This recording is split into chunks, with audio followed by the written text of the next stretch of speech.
And we jump in to the National League West. We start with the Colorado Rockies. We're doing X Factors. Who's the X Factor for the Colorado Rockies? The Rockies, for me, are similar but way more encouraging and optimistic than the Oakland A's. They have an awesome farm. We were just talking about that a couple of minutes ago with Orem. The way that I view the Rockies is, okay, assessment year, who is with you moving forward? Yep. We know who the shortstop is moving forward. That is Ezequiel Tovar. But Ezequiel Tovar, OPS under 700 with Coors as his home ballpark in his first year. One of the clutchest players in Major League Baseball. So okay, clutch, but like the fourth inning in a 3-run game wasn't his forte. It's a good point. When it was low leverage, Ezequiel Tovar was the worst player in the world. That guy stunk in low leverage. High leverage, though, he knocked him in. So Tovar, for me, like Tovar is one of those guys, and I, play my, opening day 2026, what does that look like? The guys that I loop in around the diamond and on the hill, they're not there yet. Yeah. Aside from Nolan Jones, aside from Ezequiel Tovar, really. Like McMahon is on a long-term deal. Chris Bryant's on a long-term deal, sure. But when I think young, great long-term exciting. Great long-term deal. When I think exciting long-term, I think Ezequiel Tovar, and I want to see that excitement long-term. Yeah, I mean, that's fine. I went with Cal Quantrill. Yeah. I mean, play the hits. Cal... If Cal does Cal things, the Rockies don't lose. And if the Rockies don't lose, that's a World Series championship. You're correct. So, yeah, that's the end of my point. I think it's Cal. Ezequiel Tovar is the answer. We did the Rockies in under 2 minutes. Cal Quantrill is the X factor. Okay. Imagine what he can do. Imagine. Okay. Just imagine. Under 2 minutes, locked in. Let's move on to the San Francisco Giants. Sorry, Rockies. San Francisco, they have swung and missed at the big ticket free agents at this point. But what they have done is put together a lineup that is way better than what they ran out last year. I loved the addition of Matt Chapman, Jorge Soler. How about Jung-Hoo Lee? That was a great one. This lineup seems bolstered. Yeah. My eyes went to the rotation. They acquire Robbie Ray in that big leaguer for big leaguer swap with Seattle. Ray is not healthy yet. You look at the projected rotation for the San Francisco Giants, and it's Logan Webb at the top, one of the more consistent arms in all of Major League Baseball. As consistent as anybody in the league. After that, Kyle Harrison, Jordan Hicks, Keaton Winn, Mason Black. Who am I highlighting in there? You have to be highlighting Jordan Hicks. Correct. He's the guy that was a bullpen arm that is now going to try being a starting pitcher. And I saw him, I think, go 2 innings in a rehab start in AAA, and I was like, okay, we're just seeing a reliever get his day done. But he wants to be a starting pitcher. He got paid to try and be a starting pitcher. They're going to give him every opportunity to try and be a starting pitcher. So my X factor is Jordan Hicks, member of the San Francisco Giants pitching rotation. It is 100% Jordan Hicks. That was my answer as well, but I did write down 2 because it was almost like it came it's to me too easy. 4 seconds. Jorge Soler hit 36 home runs last year. I'm just saying the Giants have just been. Drop the note. Is it a Peyton Guinness quote?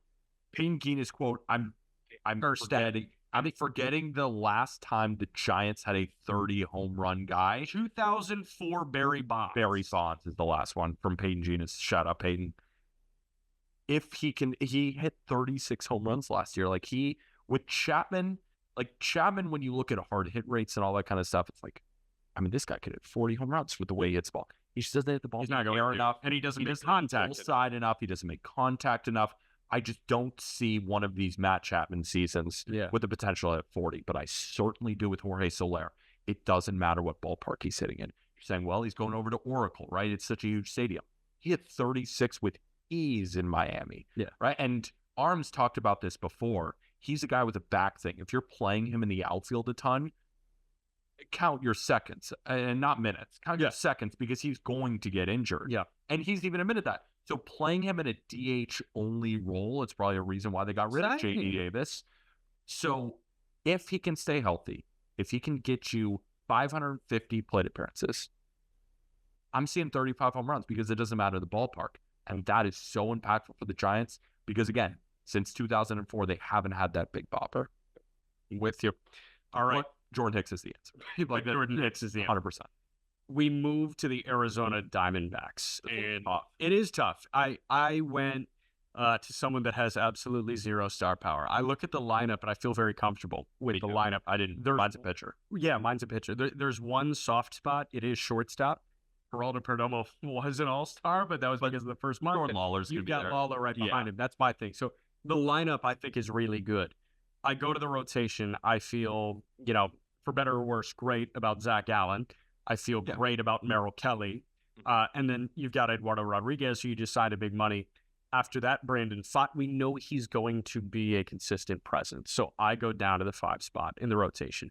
The X factor for me is the 5 starter for the Arizona Diamondbacks. Who is that going to be? I think it's Ryan Nelson. FanGraphs thinks it's Ryan Nelson. Tommy Henry got blitzed in spring training this year. I thought it was going to be Tommy Henry. Yeah, Henry was better than Ryan. Yeah, last year. But I do think at the end of the day, Ryan is the better pitcher, and I think this is the year that Ryan Nelson needs to really take control of that 5 spot, especially with Dre Jameson out for the year. He had TJ midway through last year.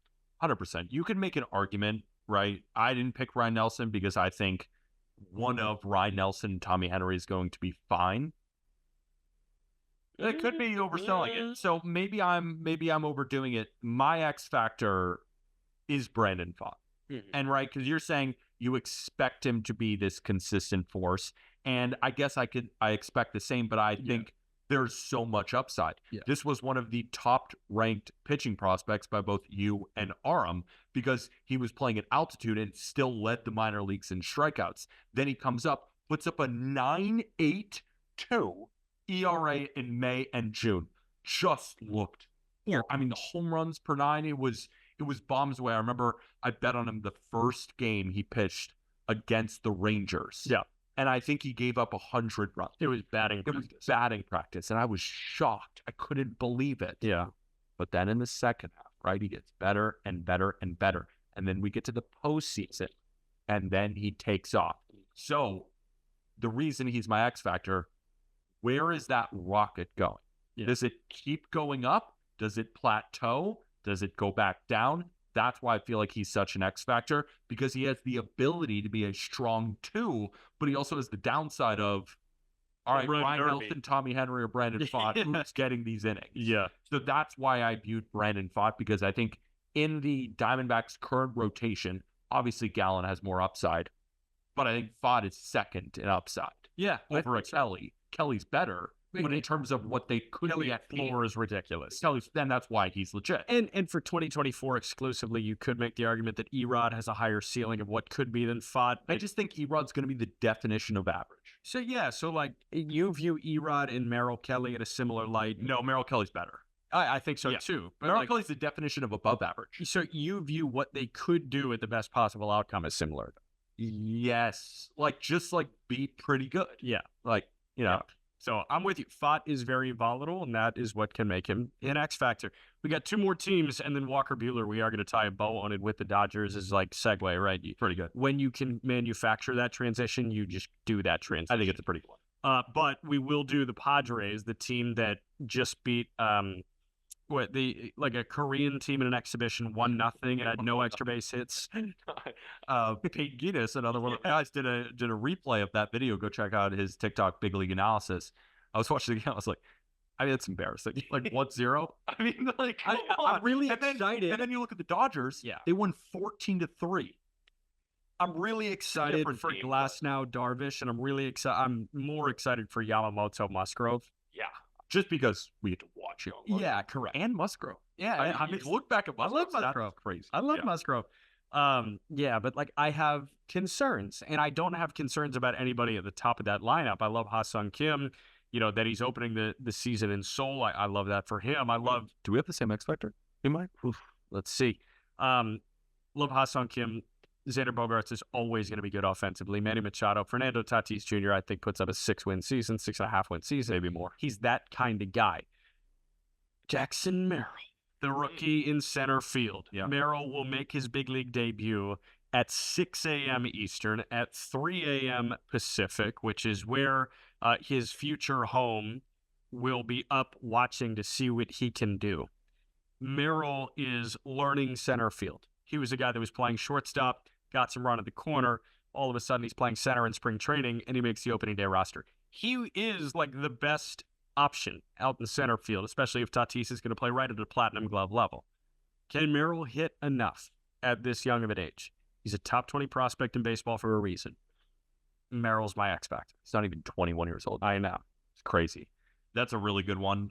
I went Profar. No. I went with a similar type of thinking to the Mariners. Okay.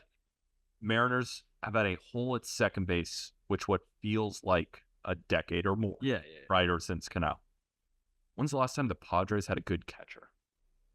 We're dating back, like I was looking up 2018 AJ Ellis. Oh, wow. Like it's been, I mean, keep going. Like there's just that. Like, I'm excited for you to wax a bit on Campy. Yeah, I mean Campy last year /319, 356, 491. Campusano has been a top prospect for what seems like a half decade. Yes. How many times has Arm ranked Luis Campusano in his top 100? Wait, he's one of those guys. It's like the Michael Bush effect, where you're just sick of ranking him. Just sick of ranking him, and he just keeps showing up. But he's not showing up as Arm's doing a nice thing for him. No, he's legitimately. It's like, I want you to graduate really badly. One of the best catching prospects in the game. Then he comes up as a 24, 25-year-old. Yeah. And in that stint was one of the best offensive catchers in the game and can field his position. And they have had a hole at this position now, right? They tried to fill it with Gary Sanchez last year. It actually went okay. Yeah.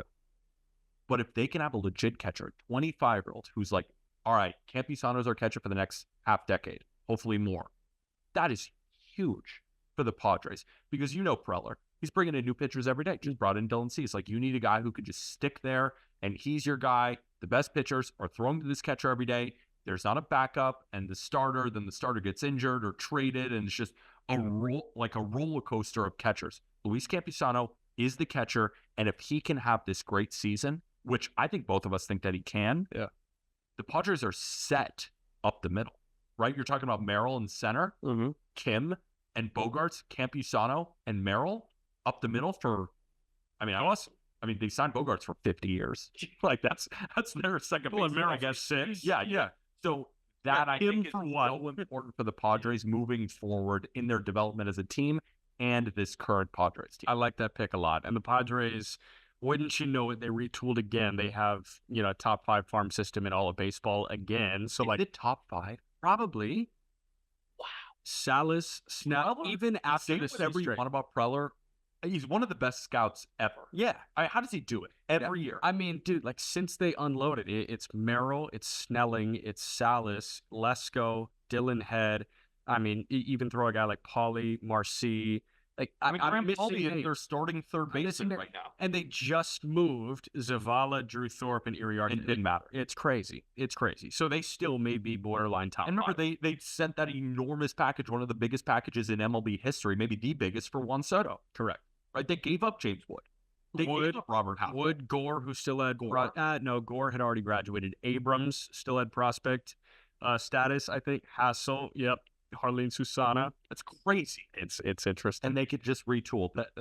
It's incredible what Preller could do. Why not? Then just send him out. Easy. He's like the Steinbrenner and like Cashman all in one. But he just doesn't have the title to really show for it. Let's tie a bow on the X factors in the National League West with the Los Angeles Dodgers.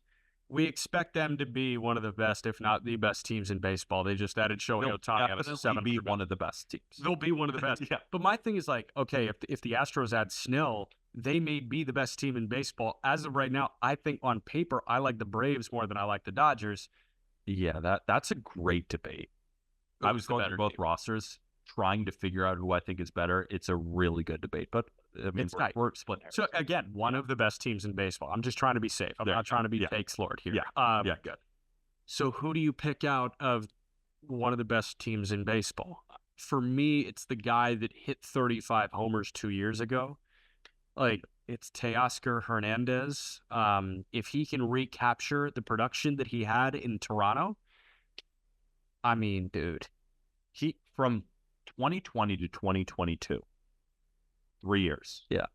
142 WRC plus, and then 2 straight seasons over 130. WRC plus 100 is league average. So for a 3-year stretch outside of last year, he was 30% at least above league average.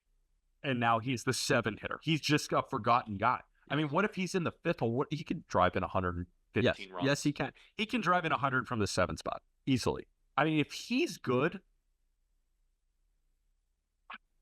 that's the thing. That's the thing. Good, so like, and you know Hayward is only going to hit against right-handed pitching.